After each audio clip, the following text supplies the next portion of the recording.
What's up, everybody? Welcome to our review for Monday Night Raw from the J&T Show. Yes. We're going to go in a strike of lightning here. Yes. We don't want to take up too much time. So let's start with the biggest thing that happened. Finn Balor relinquishing the title. New Fatal 4-Way match for the Universal Championship next week. Roman Reigns, who cares? Seth Rollins, A lot of people.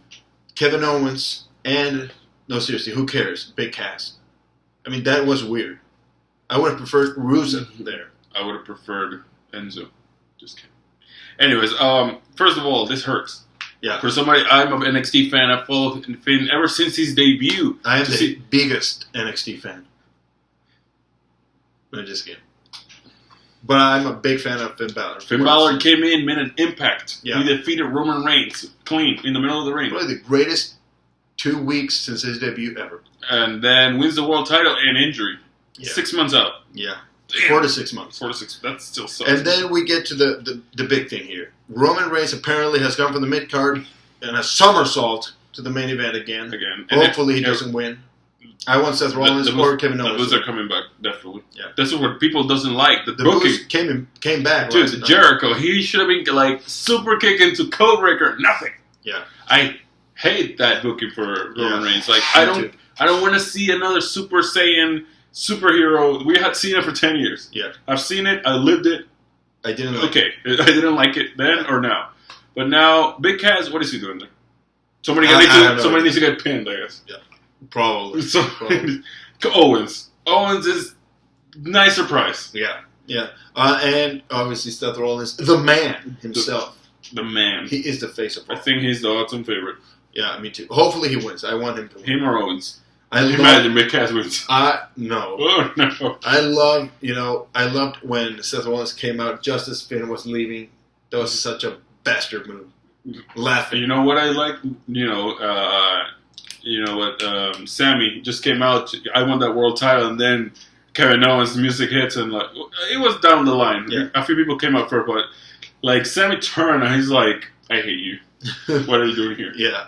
But moving on, let's see. Bayley. Finn drops the belt. Yeah, we already said that. And now, the other big moment. It's Bayley. Yeah. Bayley debuts third, like the last horsewoman, third overall in the show. Yeah. She's here. Yeah. She's here to challenge. And we were talking about before in other videos that we would have put Bayley on SmackDown because there is not too much star power on SmackDown in women's division. They put Nikki there. Yeah, but the thing is that... Which means they could put Asuka.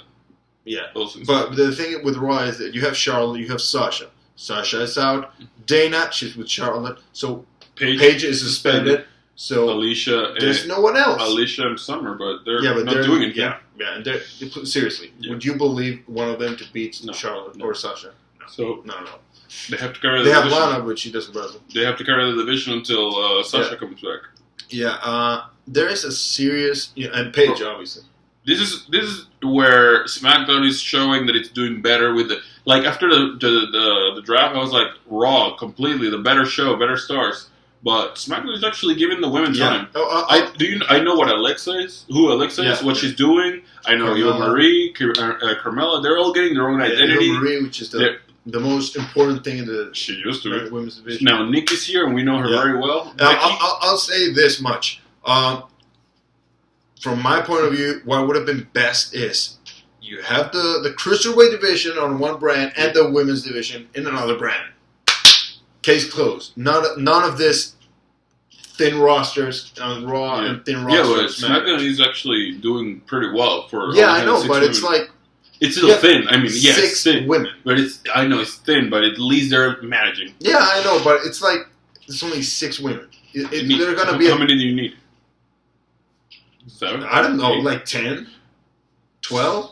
It's one title. I mean, I know, but I think SmackDown has 2 hours. I think it's enough. Like add 1 or 2, but they're fine. You could have put the women's division Raw on Raw. needs more women. You could have put the women's division on Raw. And but I know that. Like but before. But at the same time, SmackDown has 2 hours, and like they're fine with 6. Yeah, but they're filling their time. I don't like that. In the case of Raw, you have like 3 women for one title. It's like you're going to see the same matches time and time again. And let's face it, nobody cares about Alicia Fox or Summer. But they're not building them up. Exactly. That's why nobody cares. But in SmackDown, they have the same amount I of mean, women. nobody cares because they're not building them. Yeah, but I mean, in SmackDown, they're building all of them up.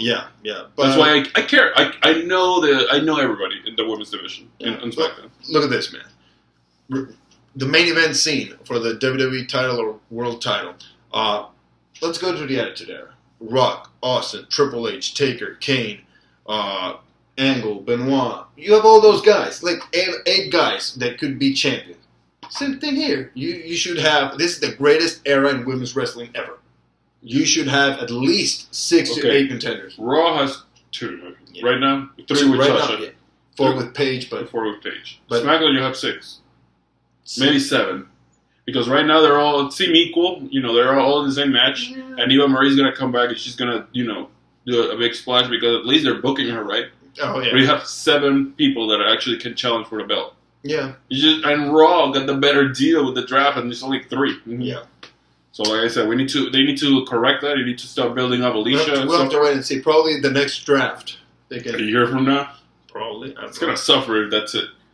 Well, let's continue. The Cruiserweight division was announced to be debuting September 19th. I'm excited. Yeah. I've seen some of the matches in the Cruiserweight I haven't. The tournament, and it's looking impressive. Let's see. Who would you pick? I mean, I would choose Kota Ibushi. I would call it Zack Sabre Jr., but I don't think they're going to sign deals. It's probably going to be Cedric Alexander. Kurt Hawkins is coming. The other guy is, what's his name? Oh my god, it's a luchador. I don't remember his name, but anyways, it's going to be like 3 or 4 new guys. They're going to come in, and with some of the guys that are here already, it's going to be like a 10-person Yeah, hopefully this is a real Cruiserweight division this time. Like I said, I agree with you. I should have been on SmackDown, and the women should have been on Raw, or vice versa. Yeah. Anyways, finally. Bad news. I'm not going to say bad news. I'm saying sad news. Yeah, sad news. Yeah. The Dudleys. The Dudleys have retired, apparently. 9 times. Do you think this is a full-fledged retirement? Yeah, this is it. They're not. They're gone. They're done from in WWE at least. This is it. Maybe maybe we'll see them in Independence, but you know what? I think they should have made a bigger deal out of this. It's the greatest tag team in history, arguably. I want to know when they found out. WWE when they found out that Dudleys were. Yeah, but at least you could say, okay, you want to retire? Okay, let's build a program for you to give me 2 months. Yeah, give me 2-3 months. Yeah, you can win the belts, like you win the 10th time. Yeah, and retire as champions. They deserve it. Yeah, but at the same time, are they fit to dethrone the New Day after a year? No, just put up the club. They took down the Dudleys.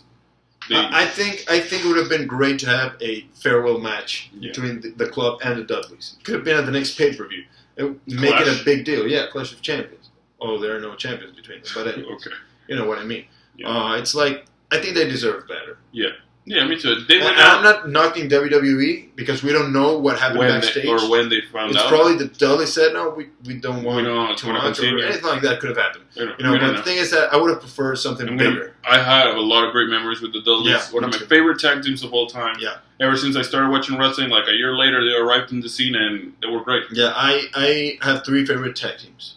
Edge and Christian. The Hardys. That's obviously the first one, Edge and Christian. Those were my favorite. That was my favorite tag team when I started watching wrestling. Me too. And put Kurt Angle right beside them. Those were my 3 favorites. The Hardys? The Hardys and the Dudleys. Those are the 3, the rivalry. Yeah, the big 3. That was the greatest era for me in tag team. Overall, I would say a so-so Raw.